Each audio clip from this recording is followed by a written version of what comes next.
बाबा जी की प्यारी साध संगत जी, सभी को प्यार भरी राधा स्वामी जी। साध संगत जी, जीवन में धोखा खाना भी बहुत जरूरी है, क्योंकि चलना माँ बाप सिखा देते हैं, लेकिन संभलना खुद ही सीखना पड़ता है। जिंदगी बहुत छोटी है, इसलिए किसी इंसान का पीछा करने से कई गुना बेहतर है अपने सपनों को पूरा करना। जिंदगी हंसते रहो, इसलिए नहीं कि आपके पास हंसने का कारण है, इसलिए क्योंकि दुनिया को रत्ती भर फर्क नहीं पड़ता। आपके आंसुओं से चील की ऊंची उड़ान देखकर चिड़िया कभी डिप्रेशन में नहीं आती, मगर इंसान की ऊंची उड़ान देखकर इंसान खुद बहुत जल्दी डिप्रेशन में आ जाते हैं। अक्सर हम जीवन में सोचते हैं कि हमने जीवन में ऐसा कोई पाप नहीं किया, फिर भी हमारे जीवन में इतना कष्ट क्यों आया। यह कष्ट और कहीं से नहीं, बल्कि लोगों की बुराई करने के कारण उनके पाप कर्मों से आया होता है, जो बुराई करते ही हमारे पास आ जाता है। बहुत समय पहले की बात है, एक गांव में एक गरीब पंडित अपनी पत्नी के साथ रहता था। एक दिन की बात है, पंडित कुछ काम के लिए शहर गया था, तो वह अब अपने गांव जा रहा था। तब उसने देखा कि रास्ते में एक चिड़िया एक रोटी को पकड़कर एक खेत में खाने की तैयारी कर रही थी। तभी पंडित ने चिड़िया की चोंच से वह रोटी छीन ली। मुंह का आहार छिन जाने पर चिड़िया ने निराश होकर आकाश की तरफ देखते हुए कहा, दूसरे को दुख देना अच्छी बात नहीं है। उस दिन चिड़िया बहुत निराश हो गई। बाद में चिड़िया जब रोटी के बारे में सोचती तो पंडित को श्राप देते हुए कहती है, जिस तरह तुमने मुझे निराश किया, तुम भी उसी तरह एक दिन निराश होगा। रोटी के बारे में सोचते सोचते चिड़िया ने कुछ दिनों तक कुछ नहीं खाया और भूख के वह मर गई। जबकि पंडित रोटी को अपने घर ले गया और खुशी के साथ रोटी को खा लिया। कुछ दिनों के बाद पंडित के घर एक पुत्र का जन्म हुआ। लड़का देखने में इतना सुंदर था कि जो भी उसे देखता अपने हाथ में उठा लेता था। माँ बाप उसे देखकर भूख प्यास भूल जाते। धीरे धीरे लड़का बड़ा हो गया। रूप गुण से भरपूर लड़के को देखकर माँ बाप की खुशी का कोई ठिकाना नहीं था। लड़का इतना प्यारा था कि माँ बाप उसके बिना एक पल भी नहीं रह पाते थे। लड़का जब युवक बन गया, तभी विधाता की विडंबना के चलते निष्ठुर काल ने पंडित और उसकी पत्नी की खुशी छीन ली। जिस दिन लड़का मृत्यु को प्राप्त हुआ, उसके बाद माँ बाप के आंसू रुकने का नाम नहीं ले रहे थे। दोनों ने खाना पीना छोड़ दिया और दिन रात दोनों छाती पीटते हुए कहते, पत्थर दिल ने हमें जीते जी जला दिया। अगर सुबह शाम उसे कूटा जाए तो उसे कैसा लगेगा। यह कहकर पंडित रोज चिढ़ पटकते हुए कहने लगा कि यम का कलेजा कूट रहा है। पंडित को इस तरह रोते देख एक दिन यम ने पंडित के सपने में कहा, तुम जो सिर पटकर रो रहे हो, बेटे के लिए रो रहे हो। उस बेटे को देख पाओगे तो तुम्हें मेरी बात माननी होगी। कल तुम भीतर से दरवाजा बंद करके अपने पूजा घर में सोना और 2 दिन तक किसी को भी वहां जाकर तुम्हें जगाने देना नहीं है। अगले दिन ब्राह्मण ने सपने के बारे में विस्तार से अपनी पत्नी को बताया और यम के कहे अनुसार पूजा घर के पास जाकर सो गया। जब पंडित को गहरी नींद आई, तब एक यमदूत वहां आया और पंडित का शरीर वहीं छोड़कर उसकी आत्मा को अपने साथ यमपुरी लेकर चला गया। यमपुरी में पंडित ने न जाने कितने सारे नजारे देखे। कहीं पापी को यमदूत कूट कूट कर दर्द दे रहे थे, तो कहीं भयंकर पापी को उन्हें घसीट कर नरक कुंड में डाल रहे थे। झुंड बनाकर यमदूत घूम रहे थे, शोर मचा रहे थे। इस तरह जगह जगह अजीब अजीब मंजर देखकर पंडित के होश उड़ा गए और डर के मारे वह कांपने लगा। यमदूत उसे यमराज के पास लेकर आया। डर के मारे थर थर कांप रहे पंडित को देखकर यमराज ने उससे कहा, पुजारी डरो मत, तुम्हें यहां कुछ नहीं होगा। जरा तुम नौजवानों की तरफ देखो, क्या उनमें से कोई तुम्हारा बेटा भी है। पंडित ने उन नौजवानों की तरफ देखा तो अपने बेटे को मौजूद पाया। बेटे को देखकर पंडित ने खुश होकर यमराज से कहा, जी महाराज, वह मेरा बेटा है। पंडित का जवाब सुनकर यमराज ने कहा, उसे यहां बुलाओ, अगर ना आए तो वहां जाकर बुला लाओ। पंडित ने अपने बेटे को पुकारा मगर वह नहीं आया। तब उसके पास जाकर बोला, मेरे बच्चे, मैं आया हूं, तुम मेरे साथ चलो। पंडित ने 2-3 बार इस तरह कहा, मगर बेटे ने उसकी तरफ देखा ही नहीं। तब उसका हाथ पकड़कर पंडित ने कहा, मेरे बच्चे, इधर देखो तो मैं हूं तुम्हारा पिता। यह सुनकर बेटे ने बाप की तरफ देखकर चिल्लाकर कहा, तुम मुझे बेटा क्यों कह रहे हो? मैं तुम्हारा बेटा नहीं हूं। कभी तुमने चिड़िया को तकलीफ पहुंचाकर उसके मुंह का खाना छीन लिया था। उसी का बदला लेने के लिए मैं तुम्हारा बेटा बनकर तुम्हारे घर पर जन्म लिया था। अब याद आया ना? जिस तरह मेरे मन को तुमने तकलीफ पहुंचाई थी, उसी तरह मैं तेरे मन को तकलीफ पहुंचाकर चला आया। बेटे का जवाब सुनकर पंडित निराश हो गया और यमराज के पास उदास होकर बोला, वह मेरा बेटा नहीं है। पंडित की बात सुनकर यमराज ने उससे कहा, तुम लोग बेवजह मुझे कोस रहे थे। अब पता चल गया ना किसका कसूर था। इतना कहकर यमराज ने दूत को इशारा किया और दूत पंडित की आत्मा लेकर तुरंत उसके पूजा घर में पहुंच गया। पंडित के शरीर में उसकी आत्मा डालकर यमदूत चला गया। पंडित जागते ही उसकी पत्नी को सपने का सारा हाल बता दिया और उसके बाद पंडित और उसकी पत्नी ने दिवंगत बेटे की याद में आंसू बहाना बंद कर दिया। किसी को बुरा बोलना, चुगली करना, बुराई करना, जलन व ईर्ष्या का भाव रखना, यह सब आपकी तरक्की व खुशियों को रोक देते हैं, आपके जीवन में गहरा प्रभाव डालते हैं। कर्म एक ऐसी जगह है जहां हमें उसे बुलाने की जरूरत नहीं पड़ती। हमने जो पकाया होता है हमें वही मिलता है। कर्म आखिरकार सामने आता है, जैसा बोओगे वैसा ही काटोगे। जल्द ही बाद में एक गांव में दो कुत्ते रहते थे। दोनों आपस में गहरे और अच्छे मित्र थे। साथ साथ रहते और साथ सोते थे। उनमें से एक कुत्ता का काला था तो उसका नाम कालू था। दूसरा कुत्ता लाल था तो उसका नाम लालू था। एक दिन दोनों कुत्तों ने तीर्थ यात्रा करने की सोची, किंतु वे रास्ता नहीं जानते थे। दोनों ने निश्चय किया कि यात्रा शुरू तो करें, रास्ता तो अपने आप निकल आएगा। एक दिन वह दोनों एक साथ तीर्थ यात्रा पर निकल दिए। चलते चलते उन्हें एक गांव दिखा। काफी रात भी हो गई थी तो वह दोनों एक पेड़ के नीचे सो गए। थके होने के कारण उन्हें नींद आ गई। सुबह होने पर फिर अपनी यात्रा पर निकल पड़े। एक गांव पार किया। दूसरे गांव के पास पहुंचने पर उन्हें भूख लगी। वहां उन्हें 4-5 चूहे दिखाई दिए। लालू की पूंछ खड़ी हो गई। वह कालू से कहता है, क्यों गंडक जी, आप फरमाओ तो मैं इन 3-4 चूहों की चटनी बना डालो। कालू ने गर्दन हिलाकर कहा, नहीं भाई लालू जी, हम तीर्थ यात्रा पर निकले हैं और तीर्थ यात्रा में किसी की हत्या करना पाप होता है, तो आप कोई दूसरा उपाय खोजो जिसमें कोई जीव की हत्या ना हो तथा हमें कुछ ऐसा न खाना पड़े जिससे हमारी तीर्थ यात्रा भंग हो। दोनों कुत्ते एक सपाटे पर रुक गए। वहां पर एक मंदिर था। कुछ देर आराम करने के पश्चात दोनों ने फैसला किया कि अलग अलग दिशा की ओर चलना चाहिए। जिसको जो मिलेगा खा लेंगे। एक साथ चलते तो दोनों में से किसी का भी पेट नहीं भरेगा। कालू और कालू दोनों अलग अलग दिशा में निकल गए। जाने से पहले उन्होंने तय कर लिया कि वे वापस आकर इसी जगह पर मिलेंगे। लालू कुत्ता चलते चलते एक गांव में पहुंचा। वहां एक दयालु पंडित रहता था। वह पूजा पाठ करके भोजन करने ही जा रहा था। उसकी पत्नी ने उसके लिए भोजन थाल तैयार कर रखा था। पंडित ने भोजन को भोग लगाया ही था कि लालू कुत्ते ने झट से उसकी थाली में मुंह डाल दिया तथा एक रोटी उठाकर वहां से भाग गया और पंडित ने ईश्वर का नाम लिया और हाथ धोकर उठ गया। पंडित ने अपनी पत्नी से कहा, बेचारे ये गंडक जी भी कितने भूखे हैं, सो आप ये भोजन की थाली इन्हें ही खिला दीजिए। पंडित की पत्नी गुस्सा होकर बोली, आप ये क्या कह रहे हैं, इस गंदगी को ये थाली, इसमें कितने अलग अलग पकवान हैं, 2 तरह की सब्जी, अचार, दही, खीर, पूरी।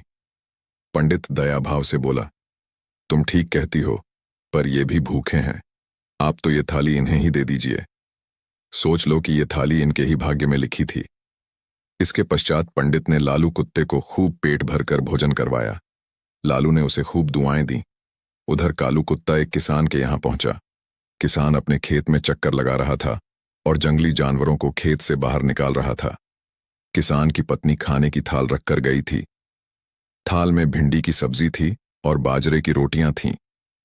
खेत का काम पूरा करके वह थाल खोलकर खाना खाने को तैयार हुआ ही था कि कालू ने तुरंत ही उसके भोजन में मुंह डाला और थोड़ी सी रोटी का टुकड़ा तोड़कर भागा। किसान एकदम से गुस्से में आ गया और खड़ा हो उठा। उसकी आंखें अंगारों की तरह लाल हो गईं। उसने अपनी लाठी उठाई। गाली देते हुए उसने लाठी से इतनी जोर से वार किया कि कुत्ते की कमर टूट गई। वह पीड़ा से चिल्लाने लगा। कमर टूट जाने के कारण वह भाग ही नहीं सकता था। इसी बीच उसकी कमर में 3-4 लाठियां और पड़ गई। कुत्ता अधमरा हो गया। उसका साथी लालू चौराहे पर खा पीकर आराम कर रहा था। वह खड़े होकर अपने साथी का इंतजार कर रहा था। उसका साथी उसे कहीं भी नजर नहीं आ रहा था। लाचार और उदास होकर वह चौराहे पर बैठ गया। थोड़ी देर बाद उसे कालू अपनी तरफ नजर आते हुए खुश हो गया। वह जल्दी से उसकी ओर भागा। उसकी टूटी हुई कमर देखकर वह बहुत दुखी हुआ और पूछने लगा, भाई, तुम्हारे साथ ऐसी दुर्दशा किसने किया? कौन पापी है जिसने एक रोटी के लिए तुम्हारी कमर ही तोड़ डाली? कालू की आंखें भर आईं। उसने पीड़ा से कहते हुए सारी बात सुनाई। कालू की बात सुनकर वह क्रोध तथा दुख में डूबकर बोला, मैं उससे अपना बदला जरूर लूंगा। उस किसान को बताऊंगा कि खुद की कमर किस प्रकार टूटती है तो कैसा लगता है।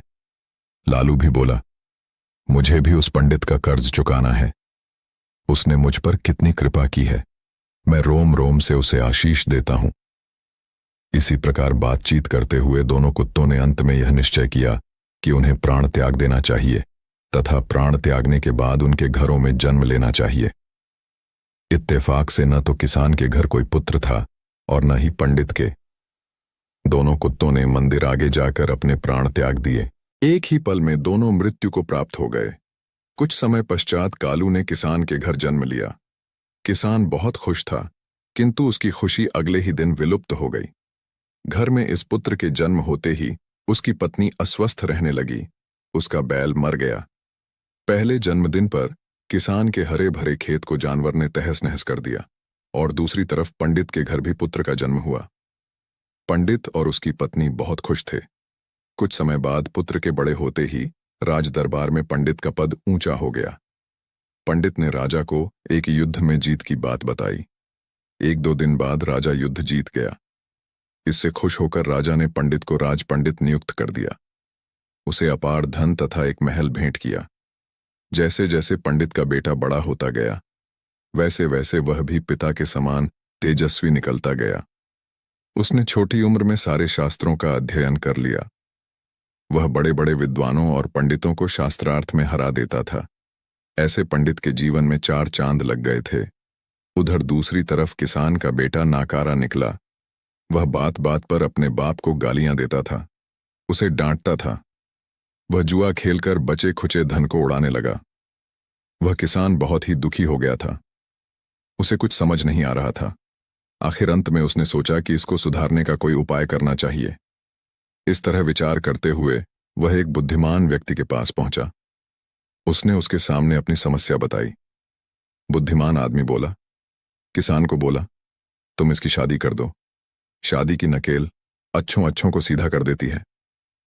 किसान ने तुरंत घर जाकर अपनी पत्नी को बात बताई। अपनी बेटी की शादी करने की सोची। वह लड़की की तलाश करने लगा।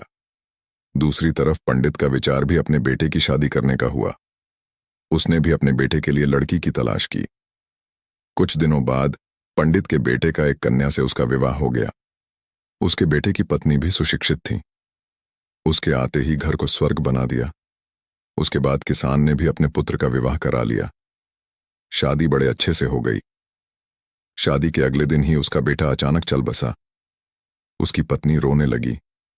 वह किसान बेहोश हो गया। होश में आते ही वह दीवार से सिर मार मार कर रोने लगा और चिल्लाने लगा, हाय मेरा बेटा मेरी कमर तोड़कर चला गया। पंडित का बेटा उसी गांव में कथा कह रहा था, इस संसार में जो जैसा कर्म करता है उसे वैसा ही फल प्राप्त होता है। किसी भी व्यक्ति को 2 रंगों में कर्म फल मिलता है। कर्म आखिरकार सामने आता है। जैसा बोओगे वैसा ही काटोगे। जल्द ही या बाद में ब्रह्मांड आपको वो परोस देगा जिसके आप हकदार हैं। कर्म ही व्यक्ति की पहचान का मुख्य आधार होता है। आपके कर्म आपके चरित्र को परिलक्षित करते हैं। जीवन में सफलता प्राप्त करने के लिए हमें हमेशा सकारात्मक कर्म करने चाहिए, क्योंकि कर्म ही हमारे भविष्य को निर्धारित करते हैं। इस पर पंडित बहुत पीड़ा हुई। वह कुछ दिन दुखी रहा और राजा को अधर्मी मानने लगा। उसके बाद उस राज्य को त्याग कर चला गया। वह खोज करने लगा कि कोई विद्वान ज्योतिषी मिले तो बिना किसी अपराध के हाथ कटने का कारण उससे पूछो। किसी ने उसे बताया कि यहां से कुछ मिली दूर गांव में एक विद्वान ज्योतिषी रहते हैं। तब वह पंडित उनके घर पर पहुंचा। ज्योतिषी कहीं बाहर गए थे। उसने उनकी धर्मपत्नी से पूछा, माताजी, आपके पति ज्योतिषी जी महाराज कहाँ गए हैं? तब उस स्त्री ने अपने मुख से अयोग्य दुर्बल शब्द कहे। जिनको सुनकर वह पंडित हैरान हुआ और मन ही मन कहने लगा कि मैं तो अपना हाथ कटने का कारण पूछने आया था, परंतु अब इनका ही हाल पहले पूछूंगा। इतने में ज्योतिषी आ गए। घर में प्रवेश करते ही ब्राह्मणी ने अनेक दुर्वचन शब्द कहकर उनका तिरस्कार किया, परंतु ज्योतिषी जी चुप रहे और अपनी स्त्री को कुछ भी नहीं कहा। बाद में वे अपनी गद्दी पर बैठे। पंडित को देखकर ज्योतिषी ने उनसे कहा, कहिए पंडित जी, कैसे आना हुआ? पंडित ने कहा, आया तो था अपने बारे में पूछने के लिए, परंतु पहले आप अपना हाल बताइए कि आपकी पत्नी अपनी जुबान से आपका इतना तिरस्कार क्यों करती है, जो किसी से भी नहीं सहा जाता और आप सहन कर लेते हैं। इसका कारण क्या है? पंडित जी की बात सुनकर ज्योतिषी ने कहा, यह स्त्री मेरी पत्नी नहीं, मेरा कर्म है। दुनिया में जिसको भी देखते हो, अर्थात भाई हो या पुत्र, शिष्य हो या पिता, गुरु संबंधी जो कुछ भी है, सब अपना कर्म ही है। यह स्त्री नहीं, मेरा किया हुआ कर्म ही है, और यह भोगे बिना कटेगा नहीं। अपना किया हुआ जो भी कुछ शुभ अशुभ कर्म है, वही भोगना होता है। बिना भोगे तो सभी जन्मों के गुजरने पर भी कर्म नहीं टल सकता। इसलिए मैं अपने कर्म खुशी से भोग रहा हूं और अपनी पत्नी की शिकायत भी नहीं करता, ताकि आगे इस कर्म का फल भोगना बाकी न रहे। पंडित ने पूछा, महाराज, आपने क्या कर्म किया था? ज्योतिषी ने कहा, सुनिए, पूर्व जन्म में मैं एक कुत्ता था और मेरी पत्नी एक हिरनी थी, और मेरा स्वभाव बहुत दुष्ट था। इसलिए वह जब भी वह जंगल में घास खाने जाती थी, तब मैं इसके शरीर पर चोंच मारकर इसे दुखी करता था। जब दर्द के कारण यह कूदती थी तो इसकी परेशानी देखकर मैं बहुत खुश होता था। मेरे डर के कारण वह जंगल से बाहर नहीं निकलती थी, किंतु मैं इसको ढूंढता फिरता था। ये वहां जहां मिले वहीं से दुखी करता था। आखिर मेरे द्वारा बहुत सताए जाने पर दुखी होकर यह गांव से 10-12 मील दूर जंगल में चली गई। वहां नदी के किनारे वन में हरा हरा घास खाकर और मेरी चोटों से बचकर सुखपूर्वक रहने लगी। लेकिन मैं इसके बिना नहीं रह सकता था। इसको ढूंढते ढूंढते मैं उसी वन में जा पहुंचा, और वहां इसे देखते ही मैं इसकी पीठ पर जोर से चोंच मारी तो मेरी चोंच इसकी पीठ की हड्डी में चुभ गई। इस पर इसने अनेक प्रयास किए, फिर भी चोंच नहीं निकली। मैंने भी चोंच निकालने का बहुत प्रयत्न किया, मगर न निकली। पानी के भय से ही यह दुष्ट मुझे छोड़ देगा, ऐसा सोचकर यह नदी में प्रवेश कर गई, परंतु वहां भी मैं अपनी चोंच निकाल न पाया। आखिर में यह घने प्रवाह में प्रवेश कर गई। नदी का प्रवाह तेज होने के कारण हम दोनों बह गए और बीच में ही मर गए। तब नदी के प्रभाव से यह तो ब्राह्मणी बनी और मैं महान ज्योतिषी बना। अब वही मेरी पत्नी हुई जो अपने मुख से गाली निकालकर मुझे दुख देगी, और मैं भी अपने पूर्व कर्मों का फल समझकर सहन करता रहूंगा। इसका दोष नहीं मानूंगा, क्योंकि यह किए हुए कर्मों का ही फल है। इसलिए मैं शांत रहता हूं। तब ज्योतिषी ने पंडित से कहा कि सब अपने कर्मों का ही बोलते हैं। तब ज्योतिष ने कहा कि हे पंडित जी, आपकी क्या समस्या है? पंडित ने अपना सब समाचार कहानी ज्योतिषी को सुनाई और पूछा, अधर्मी पापी राजा ने मुंह निरपराध का हाथ क्यों कटवाया? मुझे वह पाप की सजा मिली है जो मैंने किया ही नहीं। तब ज्योतिषी ने कहा, राजा ने आपका हाथ नहीं कटवाया, आपके कर्म ने ही आपका हाथ कटवाया है। तब पंडित ने कहा, किस प्रकार? तब ज्योतिषी महाराज ने बताया कि पूर्व जन्म में आप एक तपस्वी थे और राजकन्या एक गाय थी तथा राजकुमार कसाई था। वह कसाई जब गाय को मारने लगा, तब गाय बेचारी जान बचाकर तपस्वी के सामने से जंगल में भाग गई। पीछे से कसाई आया और तपस्वी पूछा कि इधर कोई गाय आई थी क्या? तपस्वी ने प्रण कर रखा था कि झूठ नहीं बोलूंगा, अतः जिस तरफ गांव गई थी उस तरफ तपस्वी ने हाथ से इशारा किया तो कसाई ने जाकर गांव को मार डाला। नदी के किनारे वह उसको ले जा रहा था। इतने में ही उस जंगल से शेर आया। गाय और कसाई दोनों को खाकर गंगा जी के किनारे ही उनकी हड्डियां उसमें बह गई। गंगा जी के प्रताप से कसाई को राजकुमार और गाय को राजकन्या का जन्म मिला, एवं पूर्व जन्म के किए हुए उस कर्म ने एक रात्रि के लिए उन दोनों को इकट्ठा किया, क्योंकि कसाई ने गाय को एक सरिये से मारा था। इसी कारण राजकन्या के हाथों अचानक तलवार गिरने से राजकुमार का सिर कट गया और वह मर गया। इस तरह अपना फल देकर कर्म निवृत्त हो गया। ज्योतिषी ने कहा, पंडित जी से कहा, तुमने जो हाथ का इशारा रूप कर्म किया था उस पाप का कर्म ने तुम्हारा हाथ कटवा दिया है। इसमें तुम्हारा ही दोष है, किसी अन्य का नहीं। ऐसा निश्चय कर सुखपूर्वक रहो। कर्म फल का भोग टलता नहीं। कितना सहज है। यदि हम इस कर्म सिद्धांत को मान लें और जान लें तो हम दुखी नहीं होंगे, बल्कि अपने चित्त की समता बनाए रखने में सफल होंगे। अगर आपको ये साखी अच्छी लगी हो तो हमारे चैनल को सब्सक्राइब जरूर कर लेना और बेल आइकन को प्रेस कर लेना, ताकि हम जो भी नई वीडियो डालें सबसे पहले आप तक पहुंच सके। राधा स्वामी जी।